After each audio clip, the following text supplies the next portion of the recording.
नमस्कार दोस्तों। आज के लेक्चर की शुरुआत जो है हम एक छोटी सी लघु कथा से करते हैं। लघु कथा ये है कि एक चाणक्य नाम के जो है फेमस, जिसको हम लोग जो है विष्णुगुप्त के नाम से भी जानते हैं, और इसके अलावा जो है हम उन्हें जो है कौटिल्य के नाम से भी जानते हैं। उनके एक जो है छोटे से घटना से करते हैं।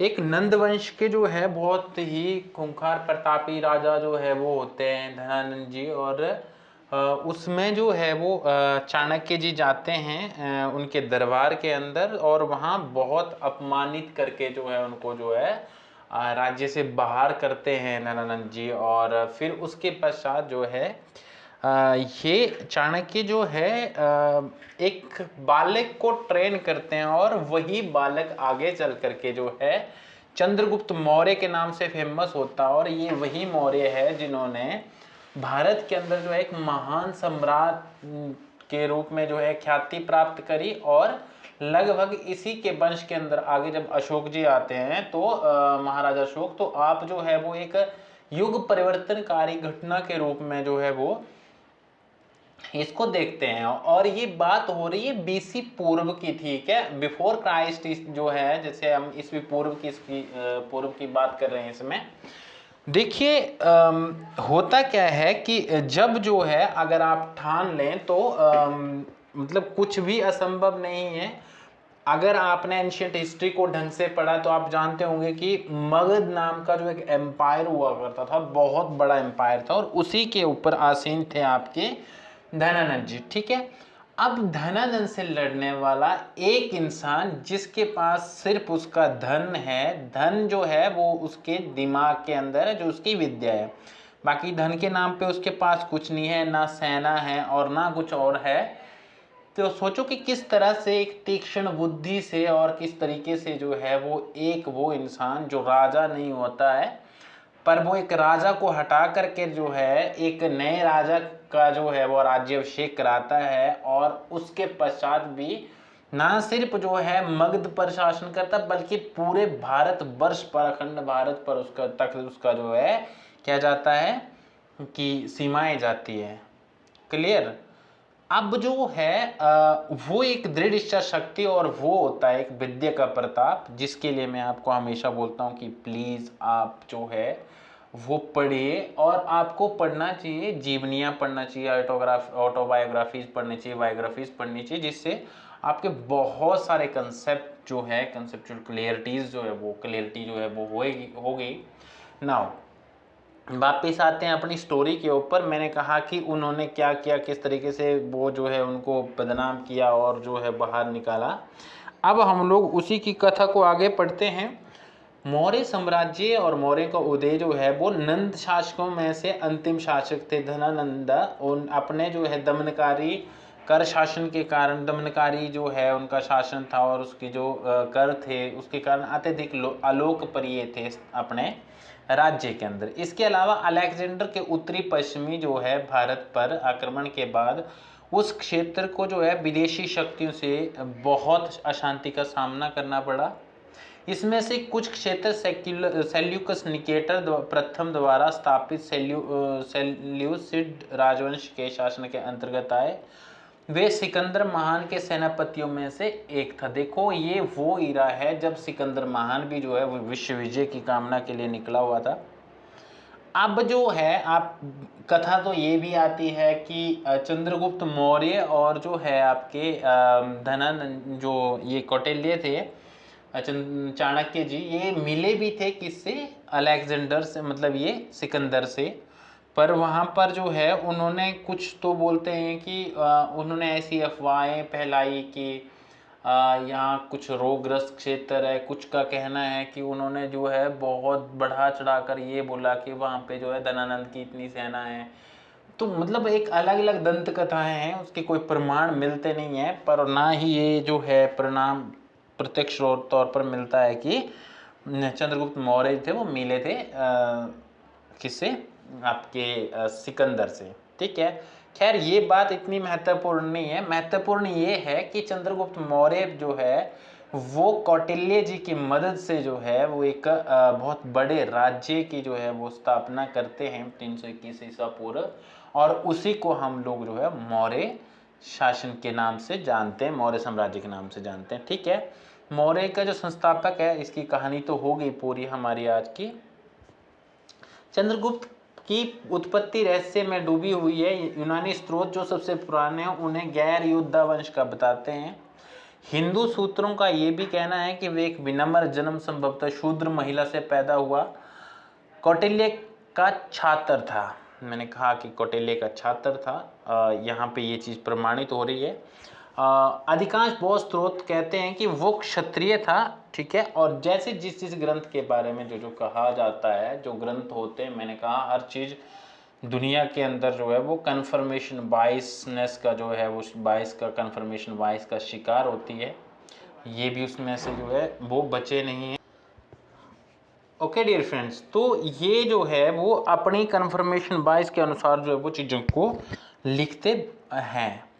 ये आमतौर पर स्वीकार किया जाता है कि वे एक साधारण परिवार में पैदा हुआ एक अनाथ लड़का था जिसे कौटिल्य ने प्रशिक्षित किया था। वन मोर थिंग जो मेरे दिमाग के अंदर अभी आ रही है, स्किप नहीं होनी चाहिए, वो ये है कि देखो महात्मा गांधी भारत के अंदर उस समय की मैं बात कर रहा हूँ, बहुत सारे लोगों के लिए आज भी शहर जाके पढ़ पाना जो है वो नामुमकिन है, नहीं हो पाता है। ठीक है, उन्होंने उस समय जो है वो ब्रिटेन के अंदर जा करके जो है वो शिक्षा ग्रहण की। हम लोग उन्हें भी गरीब कहते हैं, है ना। मानो कि अंग्रेजों की तुलना में नहीं थे उतने ज़्यादा अमीर, पर हाँ मतलब उन भारतीयों के अंदर जिसके पिताजी दीवान थे तो इतने जो है वो गरीब भी नहीं थे। जैसे और भी बहुत सारे ऐसे एग्जाम्पल्स हैं कि जिनका जो है इस तरीके के जो है वो मतलब हम लोग जैसे नरेंद्र मोदी जी हैं, कहते हैं कि वो चाय बेचते थे, है ना। मतलब देखो चाय की दुकान जो है वो मतलब रेलवे में चाय बेचते थे या फिर उस तरीके का। यार सिंपल सी बात है, पता नहीं क्यों मतलब हमारे यहाँ पे जब भी कोई सक्सेस होता है तो उसके पीछे जो है वो ये चस्पा लगाना जरूरी हो जाता है कि वो निम्न कुल से है या वो है से है। मुझे लगता है कि इसमें एक चीज जो है वो काबिलियत रखती है और वो है आपका काबिल होना। ठीक है, इम्पोर्टेंट है कि आप काबिल थे, आप वहां पहुंचे। उसमें कहाँ आता है कि किस कुल से है, किस जाति से है, किस क्या पैदा हुआ, कहाँ पैदा हुआ। उससे भी बड़ा कि वो निर्धन था, धनवान था। सबसे महत्वपूर्ण है कि अभी क्या कर रहा है और क्या मतलब अपनी जिस काबिलियत से वो यहाँ पहुंचा है वो महत्वपूर्ण है। हम पता नहीं क्यों वो गरीबी वो जो है वो मतलब आई डोंट नो क्या फैक्ट है इसके पीछे। क्या वो तो बहुत ज़्यादा निम्न मध्य वर्गीय शास्त्री लाल बहादुर शास्त्री जी, उस समय उन्होंने शास्त्री करी थी जो आज भी जो है कई लोगों के लिए सपना है। ठीक है, उन्होंने उस समय स्कूल जो है वो ज्वाइन किया, चाहे वो कितनी भी व्यवस्थाएं थी वहाँ उस समय की। देखो जो लिखा जाता है ना, पता नहीं मतलब क्या दिक्कत है उसके सामने। देखो जो समस्या उन्होंने फेस करी वो हर इंसान हर वो करता है। वो स्ट्रेंथ नहीं है। स्ट्रेंथ क्या है? स्ट्रेंथ है कि वो उन चीजों से जूझते हुए वो रिमेम्बरेबल और वो यादगार जो है वो एक व्यक्तित्व बने, वो एक हमारे लिए महत्वपूर्ण बात है। खैर छोड़ो, इनके साथ भी वैसा ही है कि वो साधारण से परिवार में पैदा हुआ, निम्न कुल का था। सब लोगों ने अपनी अपनी तरीके से इसकी जो है वो क्या करी है मतलब जो व्याख्या की है। अब देखिए यूनानी वृत्तांतों में उनका उल्लेख जो है सेंड्रोकोट्स के रूप में हुआ है। ये महत्वपूर्ण है, हमें क्वेश्चन आता है नेट के अंदर। सिकंदर ने 324 ईसा पूर्व में भारत पर विजय प्राप्त करना छोड़ दिया था और एक वर्ष के भीतर चंद्रगुप्त ने देश के उत्तर पश्चिमी हिस्से में यूनानी शासित कुछ शहरों को हरा दिया था। ठीक है, कौटिल्य ने रणनीति प्रदान की जबकि चंद्रगुप्त ने इसे क्रियान्वित किया। उन्होंने जो है अपनी इस भाड़े की सेना एक जो है अपनी एक भाड़े की सेना जो है खड़ी कर ली थी।